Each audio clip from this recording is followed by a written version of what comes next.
Selamat malam Bapak, Ibu, dan saudara-saudara yang Tuhan kasihi. Bersatu hati dalam doa, Selasa 12 April 2022, mengambil judul Menguak Sebuah Visi. Untuk itu, mari kita mengalaskan renungan kita malam ini dengan berdoa. Tuhan, bukalah hati dan pikiran kami untuk merenungkan firman-Mu sebelum kami tidur dan terlelap malam ini. Amin. Bacaan Alkitab kita diambil dari Yohanes 12 ayat 20 sampai ayatnya yang ke-36. Lembaga Alkitab Indonesia memberinya judul Yesus memberitakan kematiannya. Di antara mereka yang berangkat untuk beribadah pada hari raya itu, terdapat beberapa orang Yunani. Orang-orang itu pergi kepada Filipus yang berasal dari Betsaida di Galilea, lalu berkata kepadanya, "Tuhan, kami ingin bertemu dengan Yesus." Filipus pergi memberitahukannya kepada Andreas. Andreas dan Filipus menyampaikannya pula kepada Yesus. Tetapi Yesus menjawab mereka, katanya, "Telah tiba saatnya Anak Manusia dimuliakan. Aku berkata kepadamu, sesungguhnya jikalau biji gandum tidak jatuh ke dalam tanah dan mati, ia tetap satu biji saja. Tetapi jika ia mati, ia akan menghasilkan banyak buah. Barang siapa mencintai nyawanya, ia akan kehilangan nyawanya. Tetapi barang siapa tidak mencintai nyawanya di dunia ini, ia akan memeliharanya untuk hidup yang kekal. Barang siapa melayani aku, ia harus mengikut aku, dan di mana aku berada, di situ pun pelayanku akan berada. Barang siapa melayani aku, ia akan dihormati Bapa." Sekarang jiwaku terharu, dan apakah yang akan kukatakan? "Bapa, selamatkanlah aku dari saat ini." Tidak, sebab untuk itulah aku datang ke dalam saat ini. "Bapa, muliakanlah namamu." Maka terdengarlah suara dari sorga, "Aku telah memuliakannya dan aku akan memuliakannya lagi." Orang banyak yang berdiri di situ dan mendengarkannya berkata bahwa itu bunyi guntur. Ada pula yang berkata, "Seorang malaikat telah berbicara dengan dia." Jawab Yesus, "Suara itu terdengar bukan oleh karena aku, melainkan oleh karena kamu. Sekarang berlangsung penghakiman atas dunia ini. Sekarang juga penguasa dunia ini akan dilemparkan keluar. Dan aku, apabila aku ditinggikan dari bumi, aku akan menarik semua orang datang kepadaku." Ini dikatakannya untuk menyatakan bagaimana caranya ia akan mati. Lalu jawab orang banyak itu, "Kami telah mendengar dari hukum Taurat bahwa Mesias tetap hidup selama-lamanya.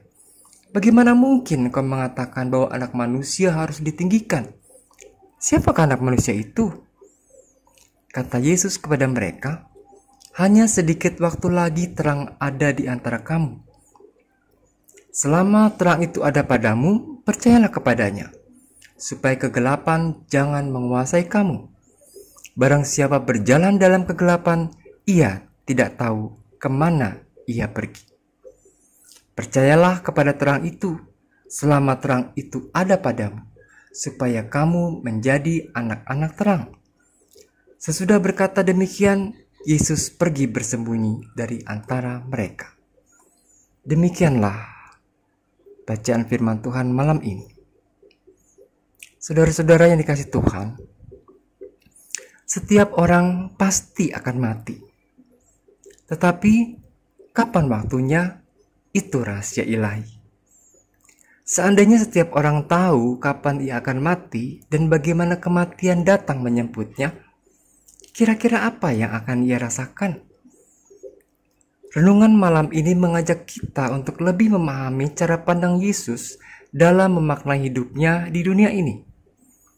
Judul perikop, Yesus memberitakan kematiannya, menyiratkan dengan jelas arah dari renungan ini.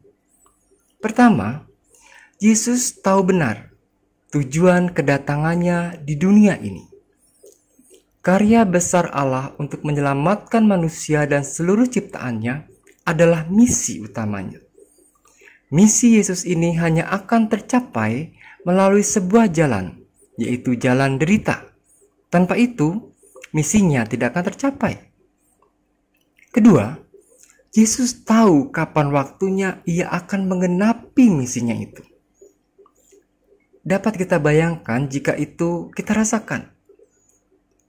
Tentu tidak mudah, bahkan sangat sulit rasanya harus menanggung derita, disalibkan dan mati. Apalagi penderitaan itu bukanlah akibat yang ia lakukan, melainkan akibat ulah orang lain. Namun, karena taat dan atas dasar kasih, maka ia rela dan bersedia melakukannya. Tak heran apabila ia berkata, tetapi Yesus menjawab mereka katanya, telah tiba saatnya Anak Manusia dimuliakan. Aku berkata kepadamu, sesungguhnya, jikalau biji gandum tidak jatuh ke dalam tanah dan mati, ia tetap satu biji saja. Tetapi jika ia mati, ia akan menghasilkan banyak buah. Barang siapa mencintai nyawanya, ia akan kehilangan nyawanya. Tetapi barang siapa tidak mencintai nyawanya di dunia ini, ia akan memeliharanya untuk hidup yang kekal. Yohanes 12 ayat 23-25. Yesus mengatakan hal tersebut karena ia tahu bahwa pengorbanannya itu tidak akan sia-sia. Mati 1, tumbuh 1000. Begitulah ungkapan yang kerap kita dengar untuk menggambarkan bahwa pengorbanan seseorang akan menumbuhkan semangat bagi orang yang akan melanjutkan perjuangan itu. Ungkapan yang memiliki pengertian sama seperti Yesus katakan, jikalau biji gandum tidak jatuh ke tanah dan mati. Bahkan, Yesus sangat terharu ketika banyak orang yang mencari dirinya. Hal ini tentu dapat memberikan kekuatan tersendiri bagi Yesus dalam memenuhi misinya. Ketiga, Yesus juga tahu bahwa apa yang ia lakukan bukanlah untuk dirinya sendiri. Yesus bukan orang yang gila sanjungan. Ia memahami posisinya sebagai anak yang menuruti kehendak Bapaknya. Ia menjalani semua itu karena misi besarnya itu atas prakarsa Bapaknya. Dengan begitu, pujian dan kemuliaan hanyalah untuk Bapaknya. Oleh sebab itu, ia berdoa, Bapa, muliakanlah namamu. Bukan Bapa, muliakanlah namaku. Ketiga hal inilah yang perlu kita pahami kembali, mengingat saudara dan saya adalah murid-murid Yesus. Hasil dari biji gandum yang mati tadi. Kiranya ketiga hal ini jugalah yang menjadi perenungan kita sebelum terlelap malam ini. Amin. Mari kita berdoa. Bapa yang baik, kami bersyukur dapat memahami kembali sikap dan karakter-Mu saat menjalani kehendak Bapa-Mu di sorga. Ajarlah kami untuk melanjutkan karya-Mu sebagai buah hasil biji gandum yang jatuh ke tanah dan mati. Biarlah segala kehidupan kami bukan untuk kepentingan diri kami sendiri, melainkan untuk kemuliaan nama Tuhan semata. Dalam kasih-Mu yang akan terus melingkupi kami sepanjang tidur kami malam ini. Amin.